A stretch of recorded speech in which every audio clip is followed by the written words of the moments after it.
Salmedi შემოძვირფასო სვენელებო და მეგობრებო, ახლა მე თქვენ შემოგთავაზებთ ისმაილ პერეზის მორიგ ვიდეოს თემით ნეიროდივერგენცია. კიდევ გავიმეორებ, ცოტა რთული სიტყვა, ნეიროდივერგენცია. ექსტრაორდინალური პოტენციალის გახსნა და მაშ დავიწყოთ. ისმაილ პერესი მიესალმება ყველას, თავის აუდიტორიასაც და ის ამბობს, რომ მე მიდოდაო, დიდი ხანია უკვე მიდოდაო, განმეხილაო ნეირო განსხვავების თემა. არისო იმდენი ნიჭიერი, ძალიან ნიჭიერი, სუპერ გონიერი ადამიანებიო და ასეთი ადამიანებსო აწერენო ტერმინებს როგორც მაღალფუნქციონალური აუტიზმი, სინდრომი, ყურადღების დეფიციტით არის დავაფუნქციონალური აუტიზმი. თუმე თქვენ გეტყვით, რომ ეს ხალხი განსხვავდებიან სხვებისაგან და იყვნენ შექმნილი კოსმოსით, რა სიტყვით, ისინი განსახიერებდნენო ზუსტად ამ დროში იმის ეზითო, რომ დედამიწა ემზადებაო გახდესო კოსმოსური საუკუნის პირველი ტიპის ცივილიზაციად.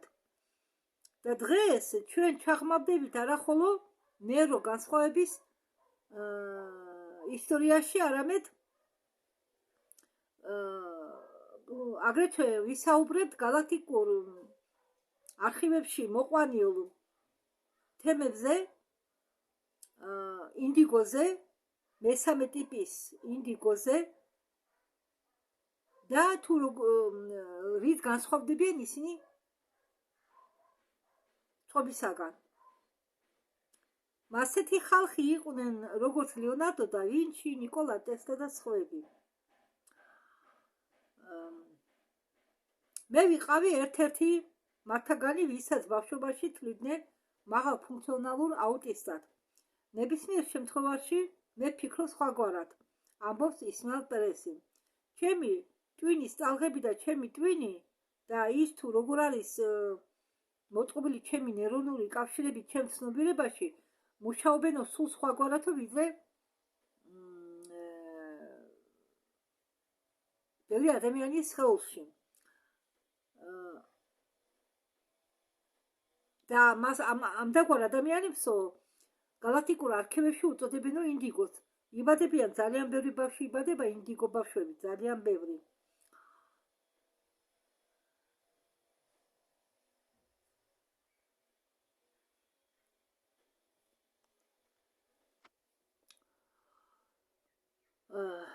აღდგენილ არქივებში ინდიგო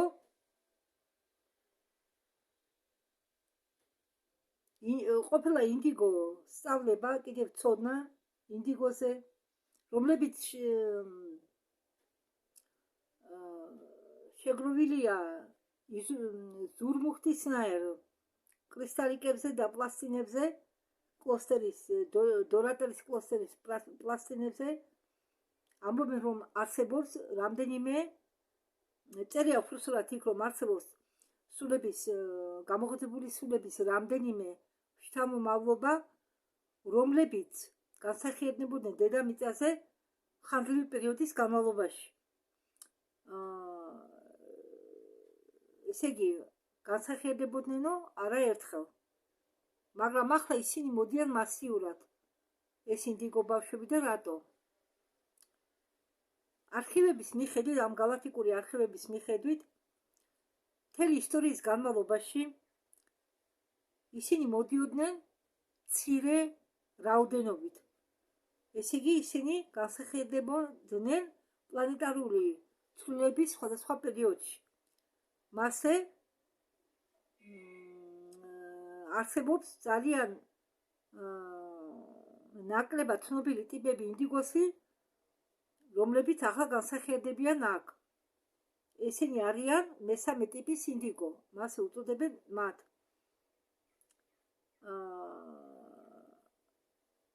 ჩვენ შეგვიძლიათ ეს გავარჩიოთ თუ ვინ არიან მესამე ტიპის ინდიგო ადამიანები. მე ვიციო რომ სხვა კონტაქტორებში და galaktikურ ემისარებში მასეთებში როგორც ჯალილა სტარი იყო წარმოდგენა, თავისებური წარმოდგენა იმაზე თუ ვინ არიან მესამე ტიპის ინდიგო.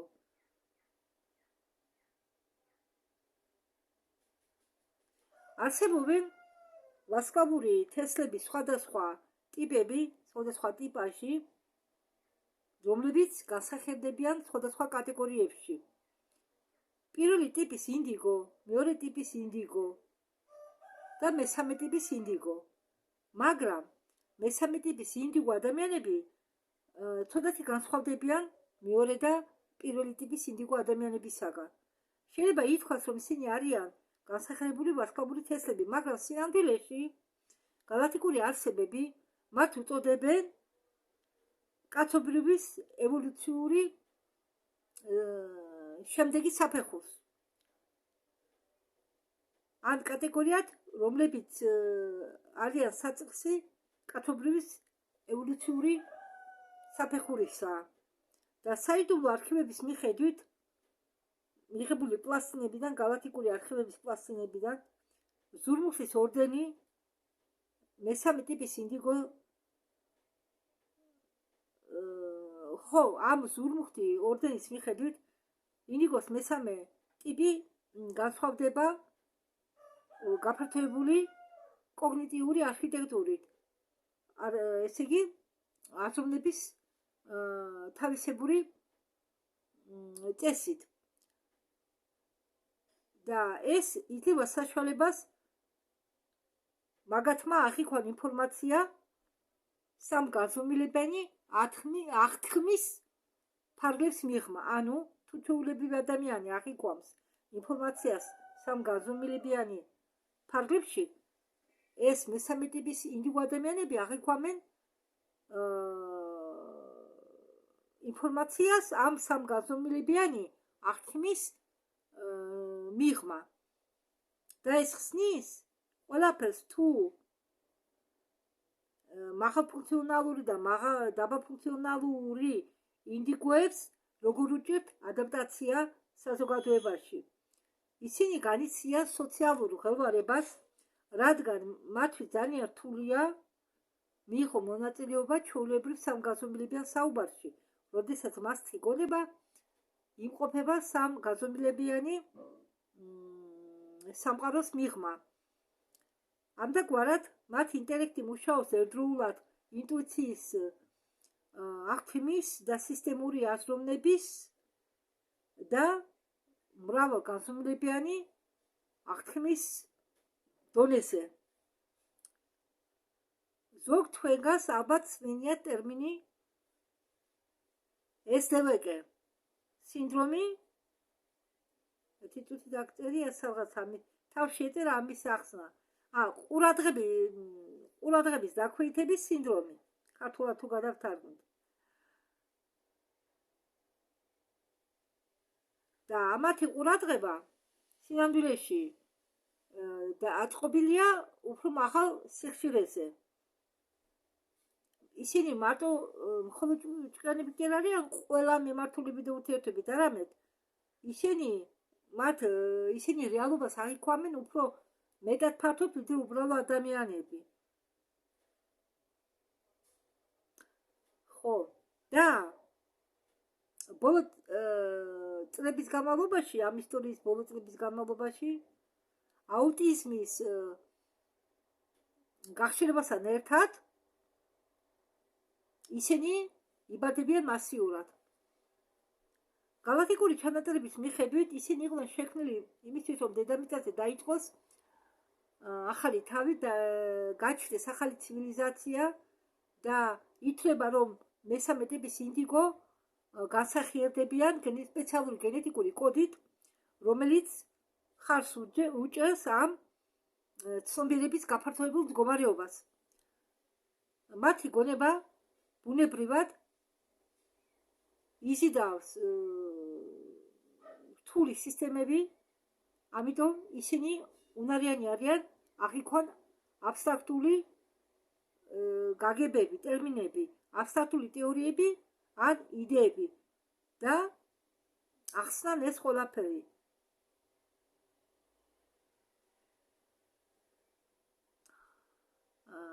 მათი ზოგ მათგან შეუძლია გაიგონ რთული ნივთები, რთული საკითხები, ახსნან რთული საკითხები. მათემატიკა, გეომეტრია და მათემატიკური ანალიზის მიღმა. ისინი არიან დაკავებულები სივრცეთა შორისო მათემატიკით, უკვე აქ დედამიწაზე ტოპოლოგიით, სუპერსიმები ქართულად, სუპერსიმების თეორიები და ამდაგვარი საკითხებით.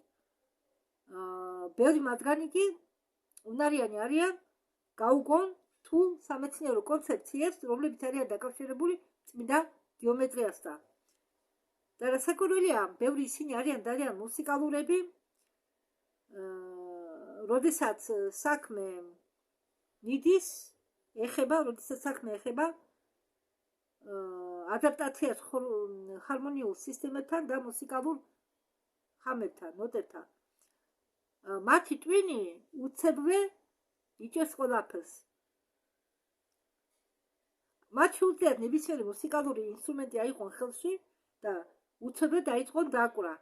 თუმცა არ ქონდათ შესწავლილი არანაირი მუსიკა. უცებრე იწყებენ დაკვრას. ეს ხსნის იმას, თუ რატომ მრავალწლოვანი მაგათგან არიან დაკავებულები ფილოსოფიით. ისინი სიღრმისეულად სწავლობენ ფილოსოფიას, მეტაფიზიკას, მათ შორის ინჟინერულ მეტაფიზიკას და კარგად ხსნიან ამოცანებს არალინეარულ მეთოდით. ისინი ამუშავებენ ერთ აზრს მეორეს მიყოლებით.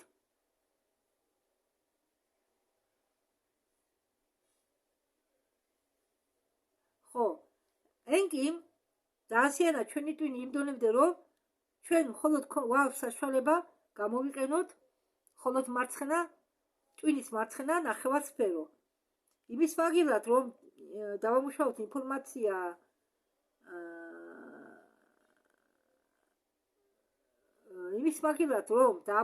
ინფორმაცია მარცხენა ნახევარსფეროთი, ეს ინდიგო ადამიანები მესამე ტიპისა იღებენ მრავალ ნაკადს ერთდროულად. ისინი მუშაობენ როგორც კვანტური კომპიუტერები. და სინამდვილეში ამ მესამე ტიპის ინდიგო ადამიანებისთვის ეს არის ყველაფერი ბუნებრივი. არქივების მიხედვით ცნობიერება არ იზღუდება ფიზიკური ტვინით და ეს ფაქტია, რომელიც დამტკიცდა კვანტური მექანიკის მეშვეობით. ტვინი რაც მეტად ჩამოგავს მიმღებს, რომელიც გარდაქმნის უფრო მოგვიანებით ცნობიერების ველს ყოველდღიურ გამოცდილებაში და ითვლება, რომ მათ აქვთ უფრო მეტი ცდომა ამ ველის გაფართოებულ დიაპაზონთან. იმის მაგივრად, რომ აღიქვან ჩვეულებრივი ფიზიკური გარემოცვა მრავალი ადამიანებისა, ეს ნერო განსხვავებული ადამიანები, მესამე ტიპის ინდიგო ადამიანები ფლობენ ცნობიერებით, რომელიც ვრცელდება როგორც სიმბოლურ აზროვნებაზე, ასევე ინტუიციაზე და აღთქმაზე.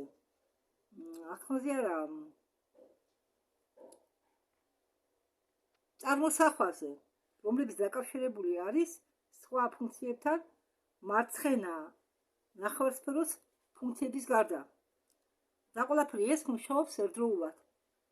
ამიტომ ძალიან რთულია გაიგო თუ რატომ ხდება მათი ადაპტაცია რთულად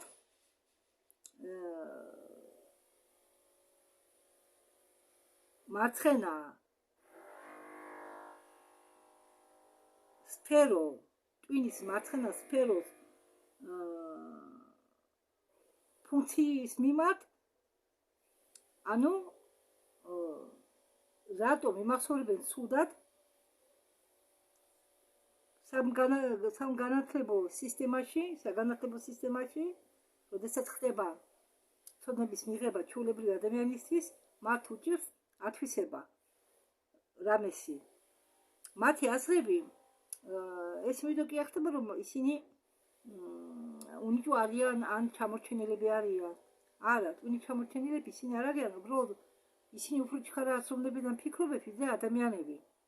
უფრო ჩქარა აზროვნებენ და ფიქრობენ. ისინი დაკავშირებული არიან ერთმანეთთან და არ მიდიან ერთ ხაზით. სხვა სიტყვებით, რომ ვთქვათ, მათი ცნობიერება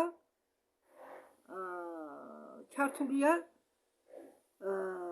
ინფორმაციის სხვადასხვა ნაკადებთან და არა ერთ ნაკადთან, ინფორმაციის ერთ ნაკადთან. არა, ახლა ჩვენ თუ დავუშვათ, ახლა მე თქვენ დავუშვათ გითარგმნით ამას, მე მიყვები ინფორმაციის ერთ ნაკადს. თქვენ გაწოდოთ მე ინფორმაციის ერთ ნაკადს, მაგრამ ეს ინდიგო ადამიანები, მესამე ტიპის ინდიგო ადამიანები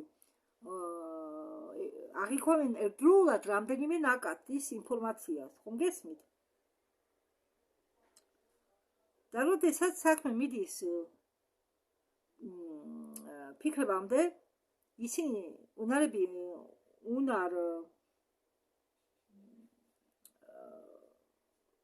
მათ შეუძლიათ აღიქვან კონცეფციები, როგორც ცალკე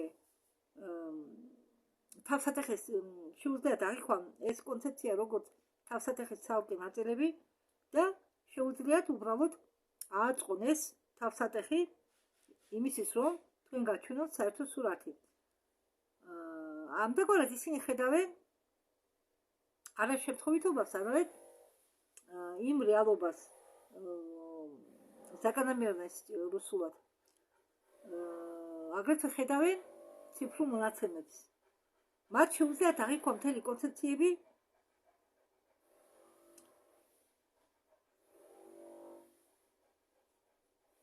მაგალითად, ისმაილ პერესიც ყოფილა ერთ-ერთი ასეთი ბავშვი. ისმაილ პერეს არ მოწონდა, უბრალოდ მასწავლებლებს, ისმაილ პერესის მასწავლებლებს არ მოწონდათ, რომ ის სულ ღრუბლებში დაფრენავდა, ვერ ახდენდა კონცენტრაციას გაკვეთილზე.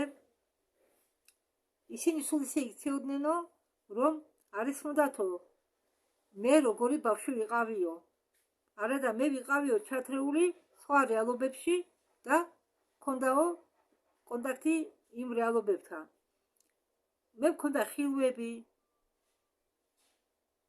და ჩემზე უთხოვსო დედაჩემს, რომ მე ვარო აუტისტი, რომ მე მაქვს აუტიზმი. ამდენგვარი ხალხი, მესამე ტიპის ინდიგო ხალხი, ადამიანები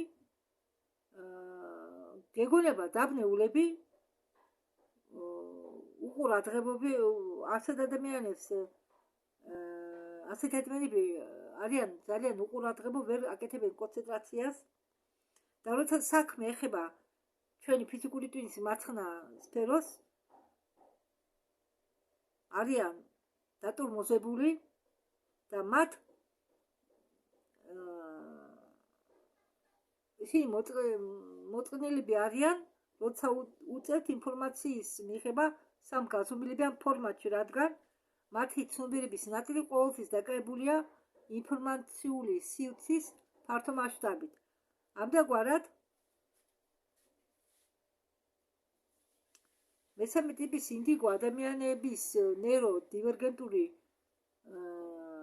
ურთიერთობები ფუნქციონირებენ სხვა განზომილებებში. ვინც ეკუთვნით დაბა ფუნქციონალურ მესამე ტიპის ინდიგოს. მათაც თვლიან განსხვავებულებად თან ეს ხალხი, ეს დაბალფუნქციონირებადი, ვისაც გააჩნია დაბალფუნქციონირებადი,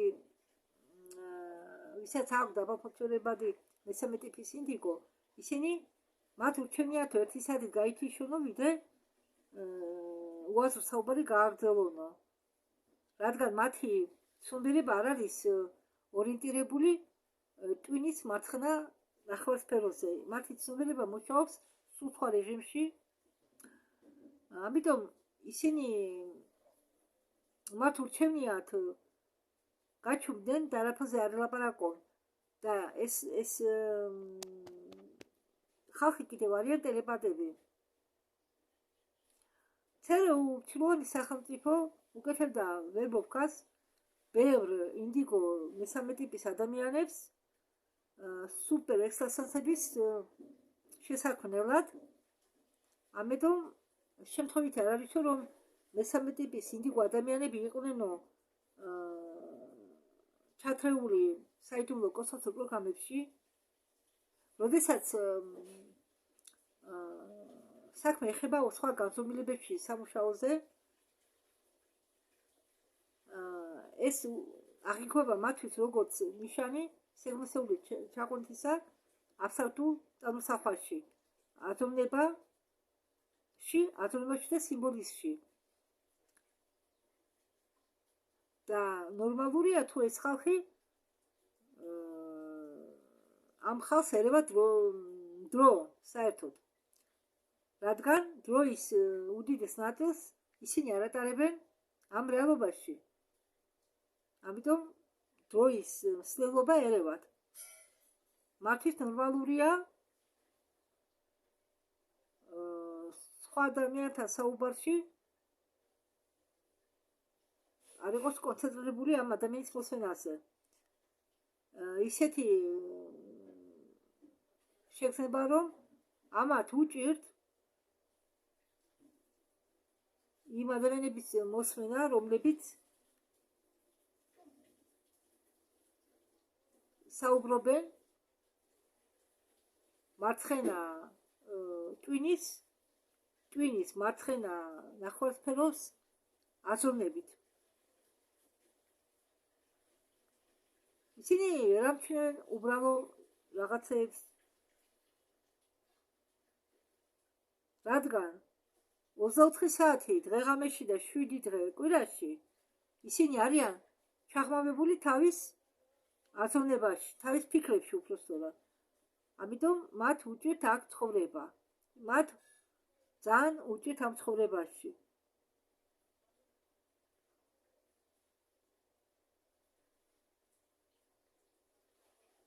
მათ უჭირთ თავისი აბსტრაქტული აზროვნების გამოხატვა ლინეარულ ტერმინებით.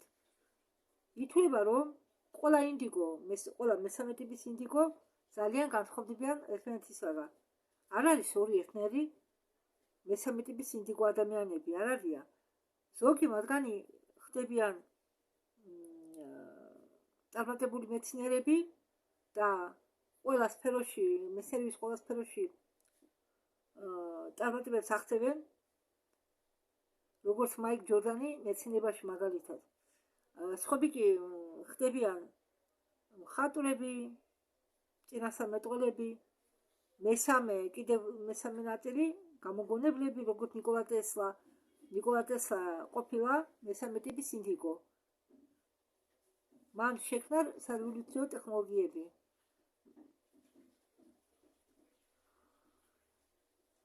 მათთვის ძალიან რთულია საკუთარი თავის გამჟღავნება, მაგრამ ისინი ეძებენ მეთოდებს თავის გამოსამჟღავნებლად, მაგალითად მათემატიკის დახმარებით, მუსიკის დახმარებით, ხატვის დახმარებით და სხვა ხელოვნების სხვადასხვა დარგების მეშვეობით.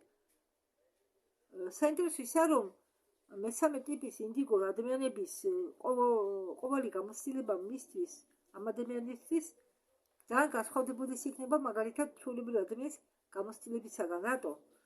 როდესაც საუბარი შედის იმაზე, რომ გაარჩიო ჩვეულებრივი ადამიანი და ვარსკვლავური ადამიანი მესამე ტიპის ინდიგოსაგან, არ უნდა შეაფასო ადამიანები შკალას მიხედვით.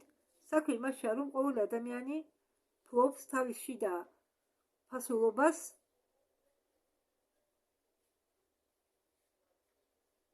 ამიტომ მესამე ტიპი ინდიგოს ადამიანებისთვის პრობლემა შედგება იმაში, რომ ისინი იძულებულები არიან იცხოვრონ სხვადასხვა სამყაროებში ერთდროულად. ხომ გესმით? ამიტომ ისინი ხშირად ორი რეალობებს შორის იჭერებიან. მაგალითად, დევიდ უკოკი ყოფილა მესამე ტიპის ინდიგო და ბევრი ადამიანს შეუძლია აღიქვას აბსტრაქტული ცოდნები ან კონცეფციები და ახსან ისინი უბრალოდ სიტყვებით ეს ითვლება ნეირო განსხვავებად. აგრეთვე ნეირო განსხვავებული ადამიანები არიან ძალიან კაშკაშა მეოცნებები, რომლებიც ცხოვრობენ თავის შექმნილ სამყაროში. ისინი ხედავენ სამყაროს სხვაგვარად, ისინი ცხოვრობენ სიმბოლებით, ისინი ცხოვრობენ თავის წარმოსახვაში და ისმაილ პერესი ამბობს, მეც მასეთი ვიყავიო 11 წლამდე. მე 11 წლამდე კი თამაშობდიო სათამაშოებით ჩემი დიდარი წარმოსახვის გამო. ბევრი ჩვენგანი არიანო მეოცნებეები, ჩვენ გვაქვს უნარი შევიხედოთ მომავალში, რადგან ძალიან აქტიურები ვართო ამ პლანზე. ძალიან აქტიური არის ჩვენი ტვინის ნაწილი და ის უნარი რომ შეგიძლიაო პრეტუჩაცა გადაირთვე ხან ერთ ხარეს, ხან ერთ სამყაროში, ხან მეორე სამყაროში, დგებაო ჩვენი ძალიან მნიშვნელოვანი და თხოვნისებული გაკვეთილი. და ყველაზე ეფექტიური ინდიგო ადამიანები არიან ისინი კი არა. ყველაზე ეფექტური ინდიგო ადამიანები არიან ისინი კი არა, ვინც გაურბიან ყოველდღიურ ცხოვრებას. გალაქტიკური არსებების აზრით ეფექტიური ინდიგოები არიან ისინი, ვინც სწავლობს გამოიყენოს თავიანთი ასე ვთქვათ ხელოვნების პოტენციალი და გრძნობელობა პრაქტიკაზე. და გალაქტიკურ არქივებში ამათ თვლიან ახალი მითის შენებლებად. მესამე ტიპის ინდიგო ეხმარება კაცობრიობას გადაახოს ეს სწრაფი წარმოსახვების გადაქმნების უბრალოდ ეპოქა. ამიტომ მათ ხოლმე წარმოსახავენ როგორც ადამიანები, რომლებიც იძლევიან არასტანდარტულ შეკითხვებს, როგორც მე. კოლეჯში მე ვიყავი მასეთი. მე ვეკამათებოდი მასწავლებლებს, ფიზიკის კანონებს ეჭვს ქვეშ ვაყენებდი, საგნებს და სამგანათლებო პროგრამას.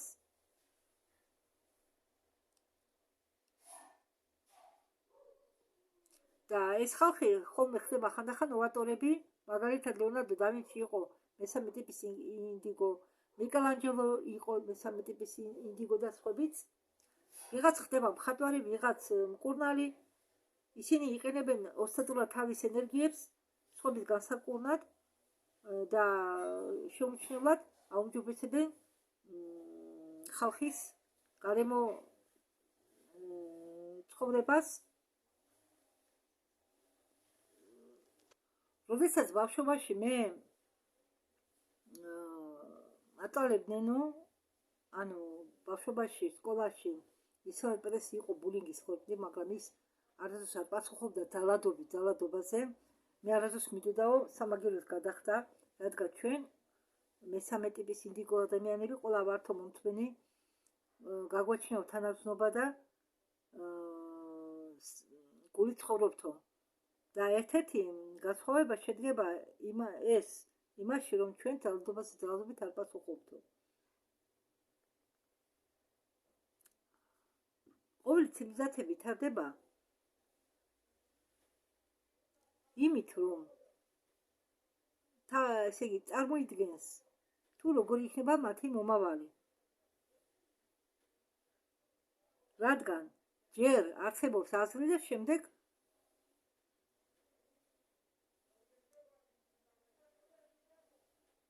უბრალოდ ყველაფერი რაც დღეს არსებობს თავიდან იქმნებოდა აზრის გამოხატვით, ანუ ჯერ იქმნებოდა აზრი, შემდეგ კი ყველაფერი ხორცს ისხამდა.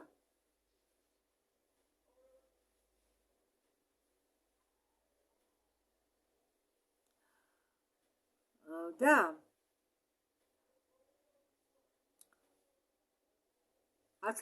ამდაგვარი ხალხის გარეშე, რომლებიც სხვადასხვა ეპოქაში განსახიერდებოდნენ დედამიწაზე, როგორც ლეონარდო და ვინჩი, როგორც ისააკ ნიუტონი, როგორც ბრუნელესკი, რომლებიც დაწვეს ცეცხლზე, კვანტურ მექანიკაზე, მსჯელობის გამო და სხვადასხვა რეალობების მსჯელობის გამო, ეს იყო სადღაც 600-700 წლის უკან. და ეს ხალხი რომ არა ყოფილიყო, მაგალითად როგორც გალილეო გალილეი და სხვა, ჩვენ დღეს აქ არ ვიქნებოდით. და ესე იგი მე-13 სინდიკო ადამიანები არიან მეოცნებები, ამხორციელებლები, წინასამეტყველებები, რომლებიც ეხმარებიან კაცობრიობას გზის განათებაში.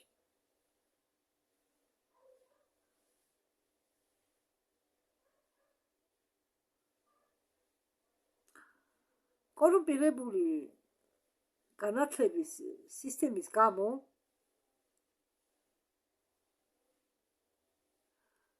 რომელიც შედგებოდა სოციალური, ფსიქოლოგიური სისტემისაგან, სოციოლოგების საზოგადოებებისაგან,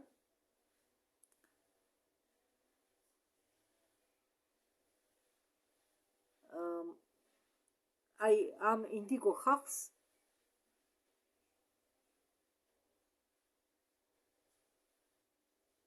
ატევებდნენ, დასდებდნენ, კლავდნენ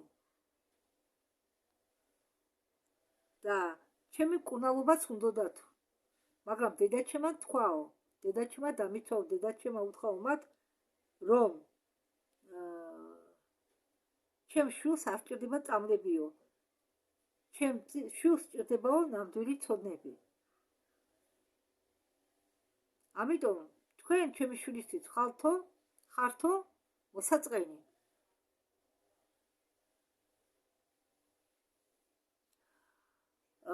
რამდენიმე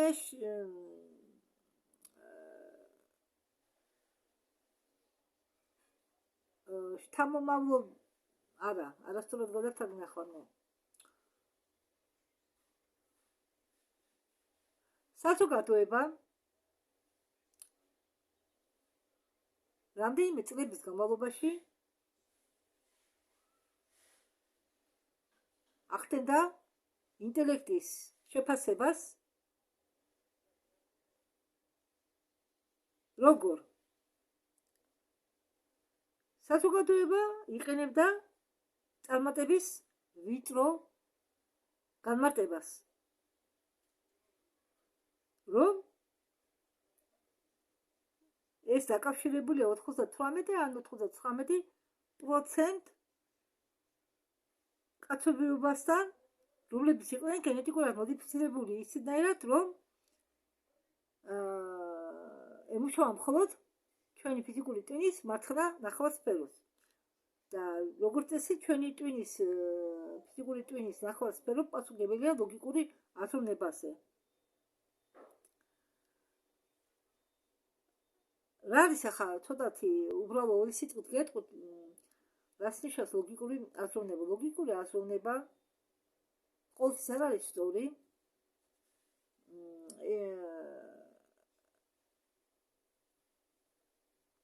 და ლოგიკური აზროვნება უარყოფდა ინტუიციას, უარყოფდა სიყვარულს, უარყოფდა გრძნობას, გულით ლოგიკური აზროვნება გულით აზროვნებასთან დაუშვა რასაც გული გიკარნახებს ისტორია, მაგრამ ლოგიკური არ თუნდება ყოველთვის სტორს ვერ გიკარნახებს და ჩვენი სისტემა, ჩვენი განათლების სისტემა ხარში უძღვებოდა მხოლოდ მათ, ვისაც ჰქონდა კარგი მეხსიერება, რომლებიც ფლობდნენ იდეალური მეხსიერებით. იყო სტანდარტიზირებული ტესტება, რომელიც შეესაბამებოდა ნორმებს და სამუშაო ადგილებზე უფრო ფასობდა არა ორიგინალურობა, არამედ რუტინა. და ეს მეტყოლებს იმაზე, რომ ჩვენი განათლება, სამგანათლებო სისტემა იყო შექმნილი ამ ნეირონული დივერგენციების ჩასახშობად. მაგრამ ისტორია არაერთხელ ამტკიცებდა, რომ უდიდეს გარღვევებს ასრულებდნენ ის ადამიანები, რომლებიც აზროვნებდნენ ზუსტად ისე, როგორც ადამიანები ნეირონული დივერგენციის მესამე ტიპი.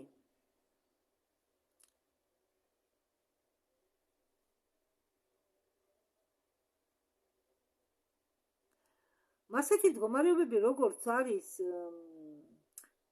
ყურადღების დეფიციტის სინდრომი, გიპერაქტიურობის სინდრომი, ან აუტისტური სპექტრის აშლა, დაბალი და მაღალი ფუნქციონალობა, რაღაც საშუალო დისლექსიის ჩათვლით. არ ვიცი მე თქვენ სეინათო თუ არა დისკალკულიაზე ან ტურე-ოტის სინდრომზე.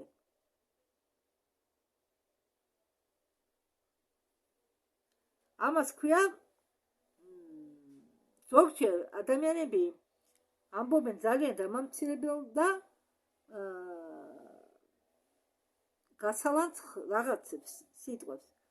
ამას ქვია ტურე-ოტის სინდრომი.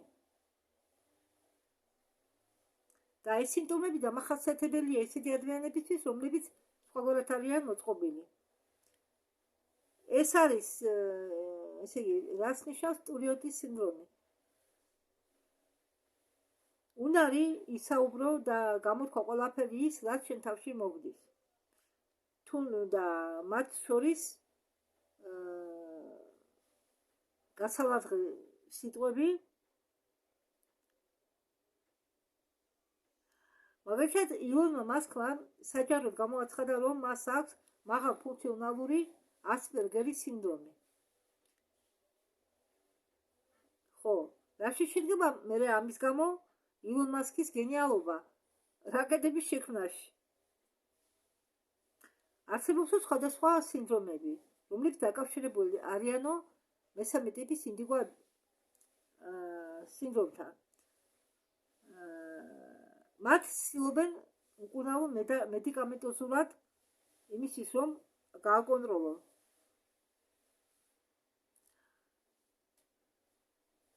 საქმე არ დევს მედიკამენტოზურ მკურნალობაში, არამედ უბრალოდ უნდათ ადამიანს ასწავლონ და აწვალოს თავისი გონება იმისთვის, რომ მას შეძლოს მეტი კონცენტრაცია.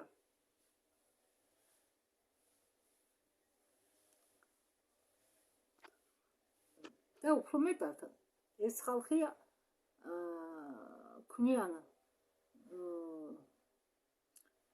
ხელოვნურ ინტელექტს, ქმნიან კომპიუტერულ პროგრამებს, მუშაობენ ომეგა მეტატრონთან.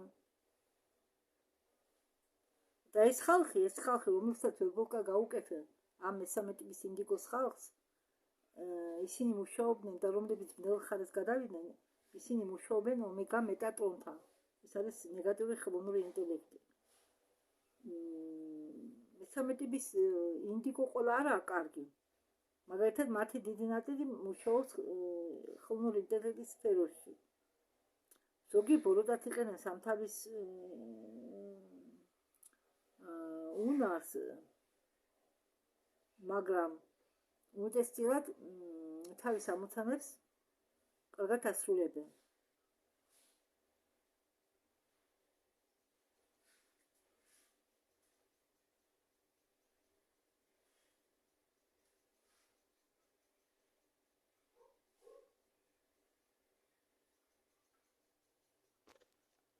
ნიკოლა ტესლა, ალბერტ აინშტაინი, ლეონარდო და ვინჩი. ითვლება, რომ ლეონარდო და ვინჩი, რომლის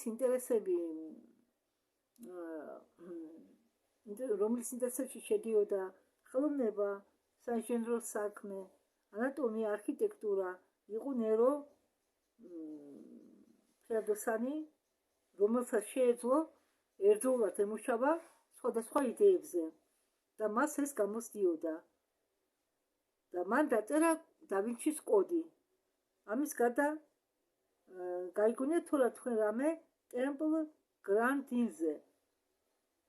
ის ღიად ამბობდა, ღიად საუბრობდა აუტიზმზე, იმაზე, რომ ვიზუალური აზროვნება იმოქმედა მის სამუშაოზე ზოოტექნოლოგიის სფეროში. ასე რომ იქიციც იყო გენიოსი.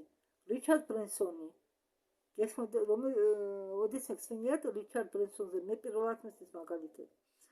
ის საუბრობდა თავის დისკრესიაზე და იმაზე, თუ ამ დისკრესიამ როგორ იმოქმედა გავლენა მის ის გახდა ბიზნესმენი მის საქმეზე.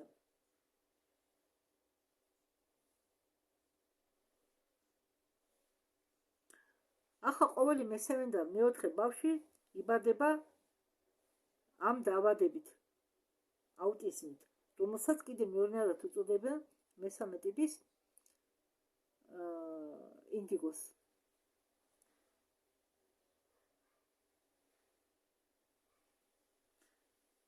ჩვენ ვიცით, რომ ტვინი ფილტრავს ყველაფერს სხვადასხვაგვარად, ხო? ორგანიზებას უკეთებს და ინტეგრაციას უკეთებს ინფორმაციას. და ზოგი ნეიროგასხავებული ადამიანები დემონსტრაციას უკეთებენ ხატების გამოცნობას. მათ უარდებათ ხატების გამოცნობა. ბევრი თავს ართმევს ამ კავშირების გამოვლენაში ამ ინფორმაციის დიდი რაოდენობიდან, ამიტომ მათ თვლიან გენიოსებად. მათ შეუძლიათ უცე გამოავლინონ განმეორებადი მოდელები საქციელისა, მაგალითად კომპიუტერში, მათემატიკური სტრუქტურები, ვიზუალური შეცდომები, აგრეთვე შეცდომები კოდში და მუსიკალური კანონებიდან გამომდინარე, დაითება, რომ სუპერჯარისკაცების შექმნის პროცესში პროგრამების დროს თვით მიტერ ალანშიცკი გამოიყენება მრავალი ნეიროგასხავებული ადამიანები მესამე ტიპი ინდიგოთი. ხო, ისინი თუ მოხდნენ ამ საიდუმლო პროცესულ პროგრამებში, იქ მათ უნარებს აძლიერებენ, მაგრამ ნებისმიერ შემთხვევაში ეს ადამიანები ძალიან დიდ წყვილს შემოიტანენ მეცნიერებაში, ინჟინერიაში, კიბერუსაფრთხოებაში, ფინანსებში და ხელოვნებაშიც.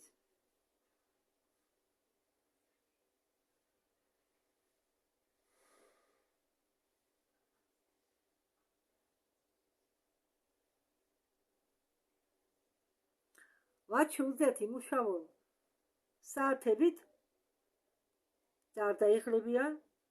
ისინი ქმნიან კრეატიულ სამუშაოებს, ასრულებენ ძალიან რთულ ამოცანებს და დაჩქარა.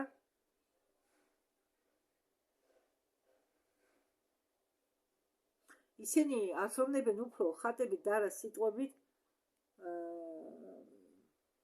ისინი ცოტა საუბრობენ, უფრო იყურებიან სიცარიელეში.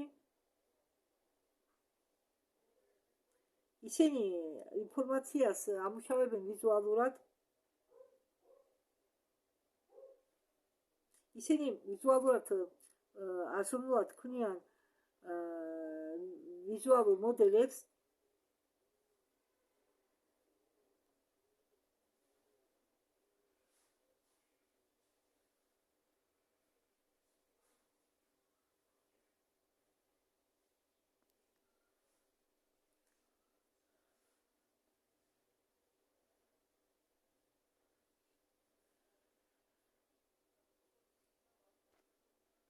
მაგალითად კრეატიულობა ეს არ არის მხოლოდ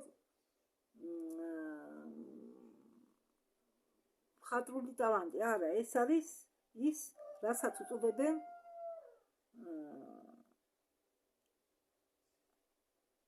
აღთქმას, მაგრამ უფრო გაძლიერებულ აღთქმას. ბევრი ნოვატორები, ადამიანები, რომლებიც არიან ეძებენ ახალ მეთოდებს იმისთვის, რომ რაღაც უკეთესად გააკეთონ, არიან ნერო განსხვავებულები. ამათ აქვენ უფრო რაღაცნაირი გამწვავებული აღთქმა დეტალების მიმართ, მაგრამ რომელსაც სხვები ვერ ამჩნევენ. ეს ეხება ხმებს, ტექსტურებს, ემოციონალურ ატარებს, ლოგიკურ რაღაც არ დამთხოვებს და ასე შემდეგ.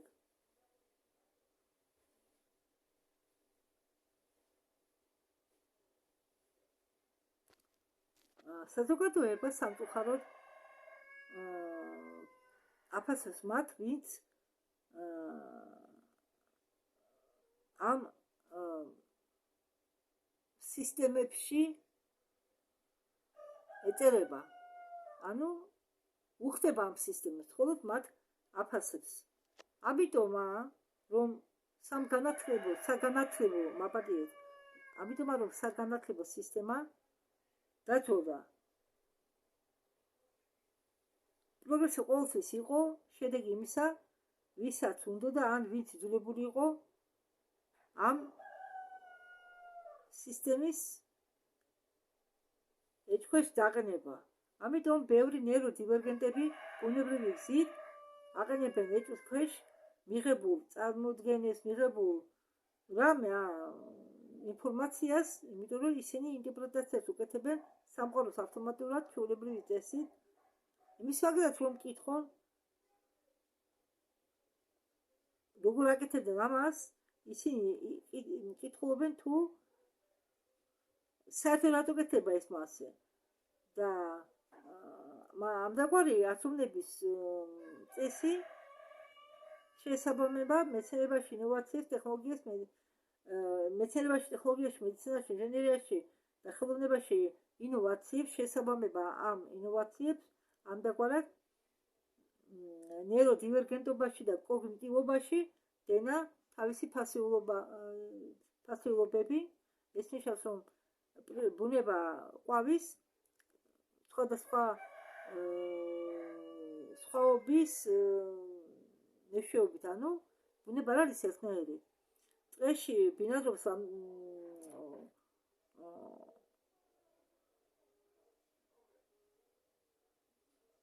ურიცხვი სახეობები, ცხოველებისა, ფრინველებისა და ასე შემდეგ. და ამ ეკოსისტემის ჯანმრთელობა დამოკიდებულია სხვადასხვაობაზე. ანუ მაგალითად, მაგალითს მოგიყვანთ. თაგოში ჭამდა კატები ადრე, ხო? კატები რომ არ იყოს, ვირთხები წაიხებდნენ ყველაფერს, ხო ასეა? ბაყაყი იკვებება მწერებით, ჩიტები იკვებებიან ჭიებით და მწერებით და ასე შემდეგ, ხო? მაგალითად არის მხეცი ფრინველები, რომლებიც იკვებებიან ხორცით, იგივე თაგვებით, იგივე ციყვებით და ასე შემდეგ. და ასე რომ ჩემო მეგობრებო, ნეიროდივერგენცია ეს არ არის უბრალოდ ინდივიდუალური უნარები, ეს არის კოლექტიური რესურსი. ეს ნიშნავს, რომ ნეიროდივერგენტები უნარიანი არიან გაერკვენ მეცნიერების, ბიოლოგიის, მათემატიკის, მუსიკის ბევრ სფეროში და გაერთიანონ ეს სფეროები როგორც ერთი ურთიერთდაკავშირებული ნაწილი ერთი დიდი სამგამანათლებლო კონცეფციისა, თუ ამაში დენა რამე ასრი. ასე რომ თქვენ შეგიძლიათ თქვათ, თუ თქვენ შეგეძლოთ გეთქვათ, რომ ტრადიციული სამგანათლებლო სისტემა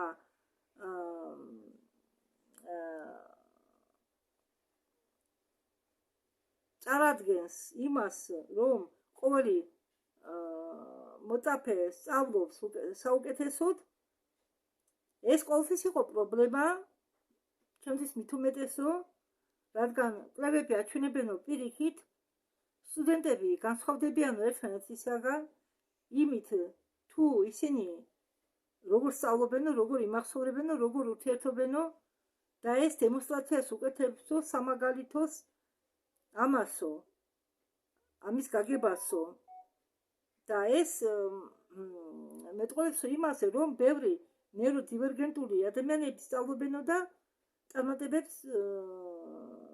წარმატებები დააქვენო სხვა გზით, მაგრამ თავიანთი სწავლების წესს მიყვებიანო და ბევრი მათგანი თხოვბენო პრაქტიკული გამოცდილებით. ისინი უნდა იყვნენ პრაქტიკულებიო, ზოგი სწავლობსო ვიზუალურად, ზოგი მოძრავიაო, ზოგი პროექტები კარგია პროექტირებაში, როდესაც ძალიან დაფუძნებული მუშაობის ტიპზე, ზოგი პროექტი პირად ინტერესებს მისდევსო და როდესაც განათლება იწყებს ამ მრავალფეროვანიანი სწავლის სტილის განსხვავებას, თქვენ მართლები ხართ.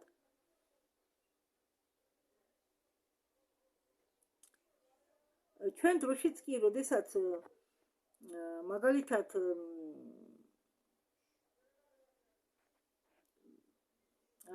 ოფისის ეს თავები, ვინც ხელმძღვანელობს მუშებს, სამუშაო ძალას, ამჩნევენ, რომ ნეიროდივერსიული გუნდები თუ არსებობს მათ კოლექტივში, ისინი ეხმარებიან კრეატივობის აწევაში და პრობლემების გადაწყვეტაში. და ამიტომ ბოლო წლებში მასეთი ხალხის შეფასება უფრო დაუწყიათ, ანუ მასეთი ხალხი არ ყავთ უკვე. არ თქვიან მათ გიჟებათ ან ავადმყოფებათ, რადგან ისინი კარგად ხელმძღვანელობენ მათ ბიზნესს, კარგად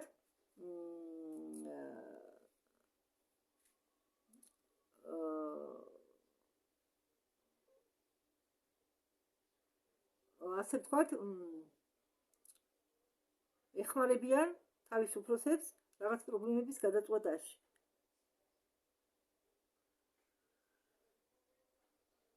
მათ უნდათ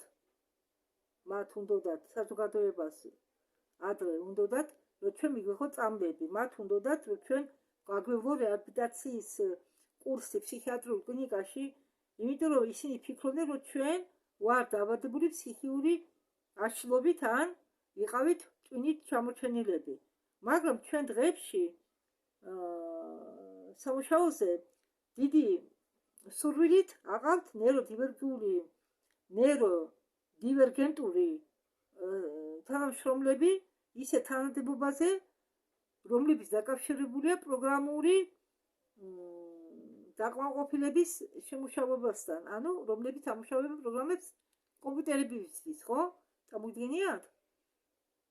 ეს არის ხალისხის დაცვა, კიბერუსაფრთხოება, ინჟინერია, კვლევები, დიზაინი, ანალიზი, მონაცემების ანალიზი. ჩვენ დღეებში, ბოლო 10 წლის განმავლობაში, მასეთ ხალხს, ვისაც ხვდნენ ადრე ფსიქიკურად დაავადებულს, ექცევიან უფრო კარგად.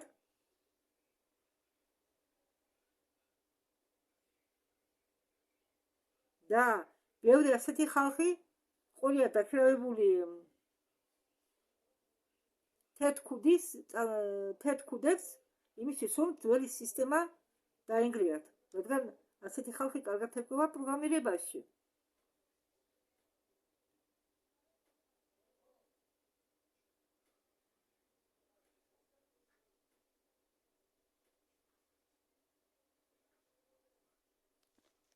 ასეთი ადამიანი, ჩვეულებრივი ადამიანი არ ფლობს იმ უნარებით და თვისებებით, რომელსაც ფლობენ ეს ადამიანები და საერთოდ კაცობრიული პროგრესი დამოკიდებულია ერთობლივ მუშაობაზე სხვადასხვა ტვინებისა. სხვადასხვა ადამიანების. ამიტომ ნერო განსხვავება ჩვენ გვაიძულებს გადავხედოთ დაძველებულ წარმოდგენებს იმაზე, რომ თუ რას ნიშნავს იფიქრო, ისწავლო, წარმატებებს მიაღწიო, იმ ყველაფრის მიუხედავად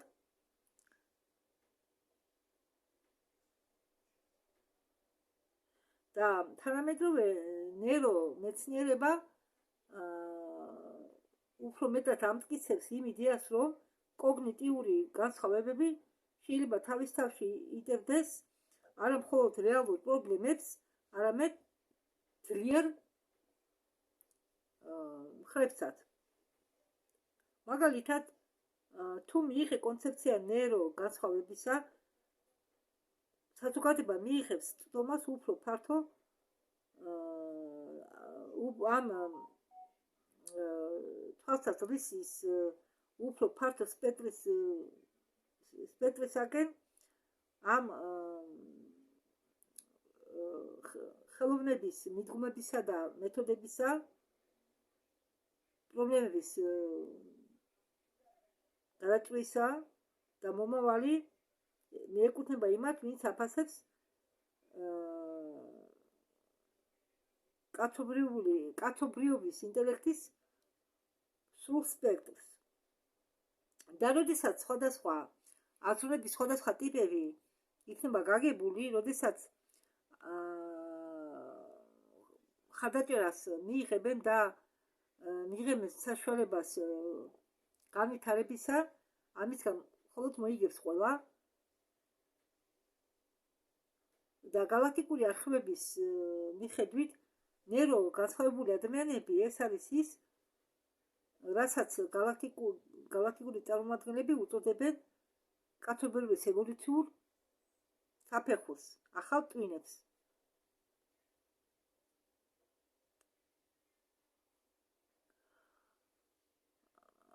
ისინი მოვიდნენ აქ იმისთვის, რომ განსახიერებულიყვნენ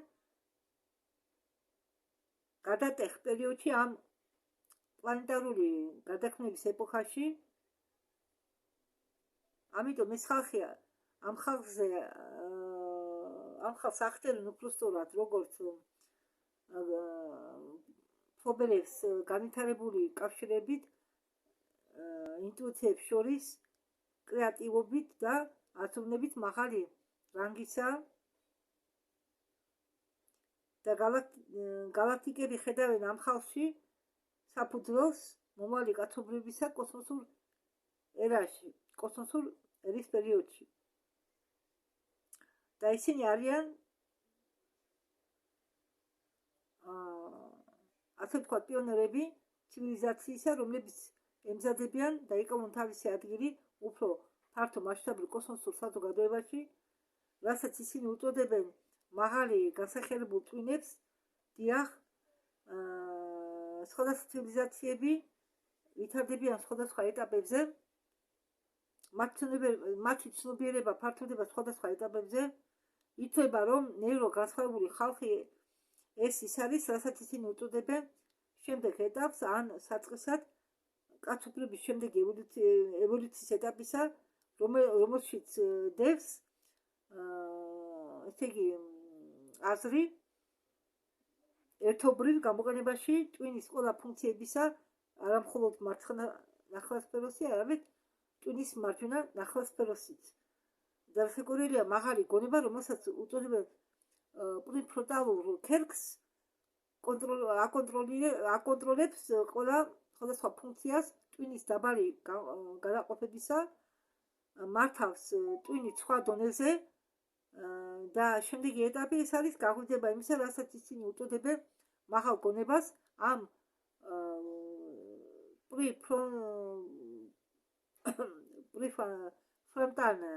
პრეფრონტალური ქერქის გავლით. მაღალი გონება ეს არის მდგომარეობა, რომელშიც ლოგიკა და ინტუიცია იწყებენ მუშაობას ერთობლივად. არა მხოლოდ მარტო ლოგიკით ვერაფერს ვერ იცავ. ლოგიკა და ინტუიცია იწყებენ ერთად მუშაობას და არ კონკურირებენ ერთმანეთთან. სამწუხაროდ ჩვენ დროში ლოგიკა და ინტუიცია კონკურირებენ ერთმანეთთან. და ეს მისცემს საშუალებას ადამიანს ნახოს ურთიერთკავშირები ამ სხვადასხვა დისციპლინებს შორის, ისწავლიან, იაზროვნონ ხელოვნურად არა, ხელოვნებურად და რაც თავარია, პრობლემებს გადაწყვეტონ იმ მეთოდებით, რომლებიც გადის ტრადიციული მიდგომის ფარგლებს და ამ პრეფერენტულ ქერქში, ამ კონტექსტში, როგორც პრეფერენტალური ქერქი სიმბოლიზირებს როგორც ინტეგრაციას, რომელიც ხელს უწყობს მაღალი ფსიქიკური ფუნქციების მუშაობაში და ეს არ არის უბრალოდ ბიოლოგიური სტრუქტურა, ის წარმოდგენილია იმისთვის, რომ კაცობრიობა განვითარდეს, რომ კაცობრიობამ შეიძინოს სიბრძნე, წარმოსახვა, უნარი, არჩევნისა და ამგვარად ახალი ადამიანები, რომლებიც ფლობენ ამ პოტენციალებით, უფრო მისაწვდომი არიან და უფრო განვითარებული არიან, ვიდრე წინა შთამომავლობა. ასე რომ თუ თქვენ გყავთ აუტიზმიანი ბავშვი, ჩათვალეთ თქვენ გაგიმართლათ. არ არის მნიშვნელობა, არ აქვს რამდენად ფუნქციონალურია თქვენი ბავშვი. არ აქვს მნიშვნელობა ონვეც კი არ უსულზე გადავედი. არ აქვს მნიშვნელობა ის არ ლაპარაკობს, თუ ლაპარაკობს, დაფრინავს ღრუბლებში, თუ არ დაფრინავს, თუ არ უნდა საუბარი, იმიტომ რომ ის აზროვნებს ხატებით და ის ეკონტაქტება ყველას ხატების მიხედვით. ეს არ ნიშნავს, რომ ის არის ყველაზე ვარესი. ეს ნიშნავს, რომ ის ინფორმაციას ამუშავებს უფრო ჩქარა, ვიდრე სხვა ადამიანები. ეს არის ჯილდო. და როდესაც ისინი ისწავლიან კონცენტრირებას იმაზე თუ რა უნდათ, ჩვენ ვნახავთ რაღაცა ახალს. ჩვენ გავხდებით მოწმე რევოლუციისა და ხალხი საერთოდ აღიქვამს რეალობას სხვაგვარად, ვიდრე ეს ხალხი უბრალოდ ეს ინდიკო ხალხი აღიქვამს რეალობას სხვაგვარად, ვიდრე ნორმალური სხვა ხალხი.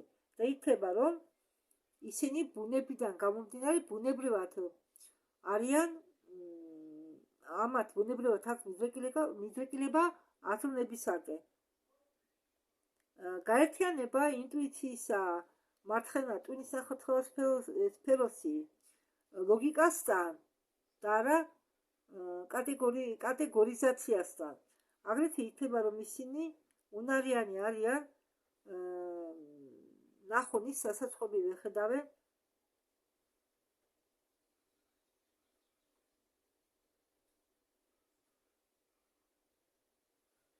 მიწა ახლა უახლოვდება გადასვლის პერიოდს, რომლის დროს კაცობრიობა თანდათანობით ხდება მომზადებული, უფრო შემდეგი ფართო ნაბიჯი გადადგას ვარსკვლავთა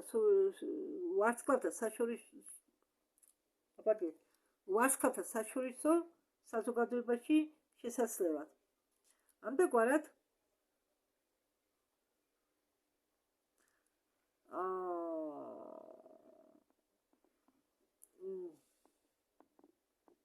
ხარისხები, რომელიც საჭიროა იმისთვის, რომ მომავალში შეხვიდე, მიეკუთვნება ამ ინდიკო ხალხს.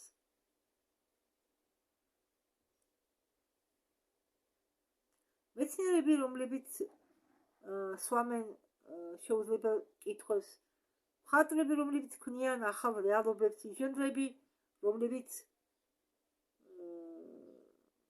ქმნიან ახალ ტექნოლოგიებს, იგონებენ ახალ ტექნოლოგიებს, რომლებიც შეცვლიან ცივილიზაციას, მასწავლებლები, რომლებიც ასწავლიან ახალ თაობებს, მკურნალები, რომლებიც აჯანსაღებენ ახალი თვალსაზრისით, წინასწარმეტყველები, რომლებიც აფართოებენ საზოგადოების წარმოსახვის საზღვრებს, აგრეთვე ეხმარება კოლექტიურ განვითარებაში. იქნება, რომ სისტემა, რომელიც ჩამოყალიბდა 100 წლის განმავლობაში, ეს დაძველებული სისტემები იყო აშენებული ერთ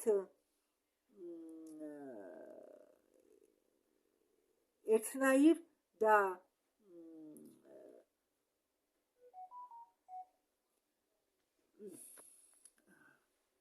როგორ გითხრათ, ერთიანი რუტინა ჰქონდათ და ძვირს არჩევს ადამიანებს, რომლებიც არ შესაბამება მათ სისტემას. ამიტომ ყველა თქვენგანს ვისაც წლოვანებით, ვისი წლოვანება გადაცილდა 50, 60, 70 და 80, გიმწიდა სკოლაში, მათ შორის მეც. გეთანხმებით, მე სკოლა არ მიყვარდა. მე ვიყავი სკოლაში თეთრი ყვავი. არა, მე არაფერს ისე წარმომბობ, რომ რაღაცა, არ ვიცი, ჯერ არ ვარ გახსნილი და რა რისი უნარემოს რისიანა ნენდელა ვიხსნები, მაგრამ ფაქტი ისე, რომ სკოლა არ მიყვარდა. სკოლაში ვიყავი განდეგილი. ჩემთან მეგობრობა არ უნდა არ არის. ფოჩით, გავშით. იმიტომ რომ მე არ მინდოდა. იმიტომ რომ ყველა თავს მარიდებდა. რადგან ჩემი შვილები გაცილებული ყოლადან დედა ამყავდა. დედა თუდი ყოფაქცევის არისო გაიგეს, ჩემი დედა არ იყო თუდი ყოფაქცევის, უბრალოდ ცხოვრება აერია საწყალს. და მithumetes გავში მაშინ ძალიან კაცი კანონები იყო. თუ შენ ღარიბი იყავი, ზევიდან გიყურებდა ყველა. იმ დროს პატივს სცემდნენ ფულიან ხალხს, საჭირო ხალხს. თუ საჭირო არ იყავი, გიგდებდნენ.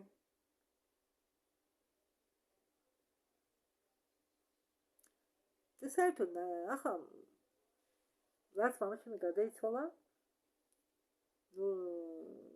მე ფაქტიურად დისტანცირებული ვარ ჩემი მამის ხალისაგან. არ უნდა ვართ, ადრე არ უნდა მამა იყო ცოცხალი და ახლა მithumetes და მე მეგონებიან არის არ უნდა ურთიერთობა ჩვენთან. როგორ არა, მაგრამ მე ხომ გამოცდილება მიღებული მაქვს სამწუხარო ნეგატიური გამოცდილება ამათან.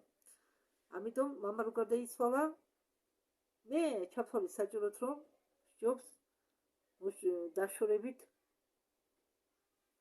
დისტანციურად დაშორებული ვიყო მათგან. რომ შემდეგ ისე გული არ დამწყოს. არა, მე არავის წენა არ მაქვს. მე არავის ცუდად არ ფიქრობ. მე ხა გითხარით რომ არაფერი არ ვიწყდება ადამიანს, მაგრამ ეს ყველაფერი გადავლახე და ეს გავუშვი. იმიტომ რომ სხვაგვარად შეუძლებელია წინ წასვლა. მაგრამ არ მინდა ახალი ტრამები მივიღო. არ მინდა ახალი წნეხით ქვეშ აღმოჩნდე ვინმეს მხრიდან. ამიტომ მეგეუბნები თქვენ, მე ახლა რომ შევითვალებინა, ასე მგონია სხვა განსხვავებაში მოხვდი. ეს ერთად გეუბნებით. აქ არ იქნება არანაირი დაძაბულობა. არანაირი.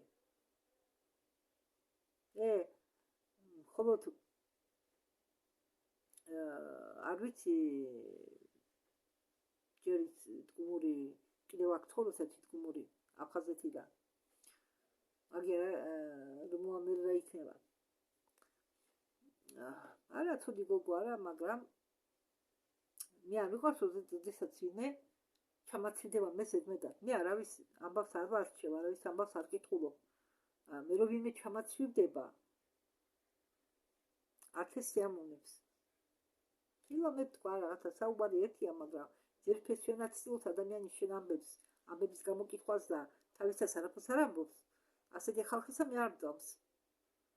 თან ცდილობენ ჭკვა გასწავლონ, მოსული არ ახარ ისე. ცდილობენ ნიშკვაზე გატარონ. იქ ხასი გამყავთ ასეთი, აქანი თქმული ასეთი. ცდილობს თავის ჭკვაზე მატაროს. მაგრამ ეს არა პრობლემა უკვე. თავარია სახის პატრონები. მაპატიეთ, ახლა მე ფეხი კარის კამს მაპატიეთ. ფეხი კარის კამს და ტელეფონი კინაღამ ახლა რომ გამთიშებოდა მეორე ნაწილის ჩაწერა მომიწერდა, მაგრამ საბედნიეროდ ჯერ ნახე მე მგონი ვამთავრებ თუ არ ვწდები, ნახავ ახლა. ხო, ბევრი არა დარჩენილი ვამთავრებ. მაგალითად მე მჭირსო დისლექსია, ეს არის ასეთი დაავადება. მთელი ცხოვრება მე არ შემეძლო ზოგი სიტყვების წარმოთქვა.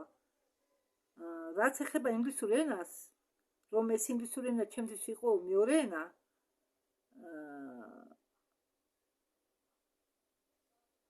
მე მჭირსო დისლექსია. მაგალითად მე თუ ხედავ სიტყვებს, ისინი ჩემთვის გამოიყურებიანო სხვაგვარად.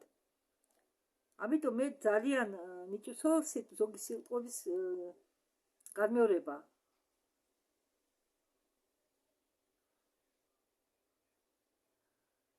მე ვწერო იმ ინფორმაციას, რომელსაც მე მაწვდიანო, galaktikuri ინფორმაციას. როდესაც მე ვალიანტორისგან ღებულობო, ან როდესაც მე მაქვსო წვდომა მაღალი ალიანსის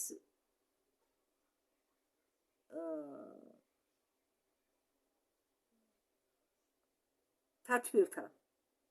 მე მას წერო, როდესაც კითხულ, მაგრამ როდესაც კითხულობო, ვაკუსვეთებო, მაგრამ როდესაც კითხულობო, სიტყვებს სხვაგვარად ხედავო.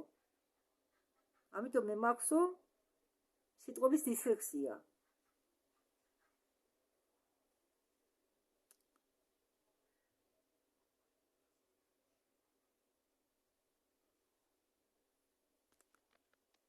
და ბავშვობაშიო ეგონათო რომ მე მქონდაო ასპერგერის სინდრომი. ანც გასვენებული დევიდ უკოკით ეს ახსენა ერთჯერ, მაგრამ ახლაც გაიმეორა. დევიდ უკოკით ყოფილა აუტისტი. თქვენ იცით რომ ჩვენი დნმ-ი უდრედო დონეზე როგორც გიჟი შთანთქავსო ახალ სინათლის ფოტონურ ენერგიასო. და სამყარო უარესობისკენ მიდისო გონიაო. ვულკანური აქტივობა, მიწისძვრების სტიქიური კატაკლიზმები, ანომალური სიცხე, ომები, ეს იმის ნიშანია, რომ ჩვენ გადავდივართო ახალ სამყაროში.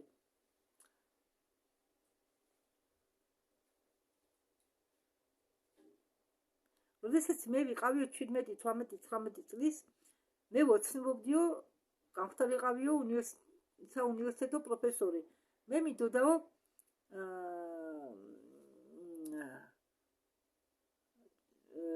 მესწავლო პოლიტოლოგია, ფილოსოფია, ფსიქოლოგია, ასტროფიზიკაც და მე დამცინოდნენო.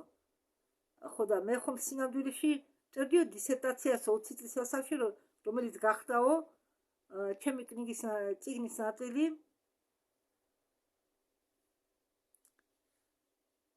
და მე დამცინოდნენო.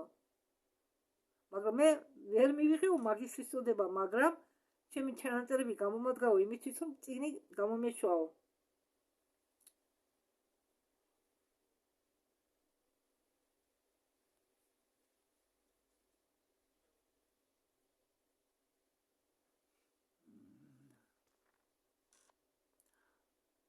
თქვენ თხოვთო რომ ჩვენი ქვეყანა არ იყო დამოკიდებული უცხო ნავთობისაგან, რომ ის შეთვალონო უფასო ენერგიით. galaktikebisgan ვითხოვთო რომ ხალხს მოაწოდონო რეპლიკატორები ახლა, რომ ხალხს კონდესო საკვები და მე ვთხოვო galaktics ეს ტექნოლოგიები ჩანერგონო. ჩვენ ვაძლევთო მას ამის ნებას. მეც ვეთანხმები ისმაილ პერეს და მინდა რომ ეს ტექნოლოგიები, უფასო ენერგია, სუფთა წყალი, რეპლიკატორები, რომლებიც საკვებს ბეჭდავენ, ეს ყველაფერი ახლა ჩანერგონ, რადგან ბევრ ხალხს დღეს უჭირს.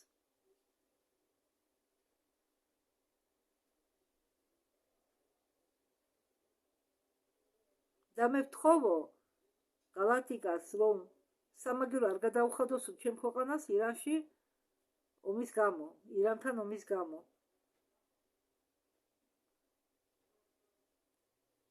ხო, ამით მე დავამთავრე ვიდეო, იმიტომ რომ გათავდა. მადლობა ყურადღებისთვის. დროებით.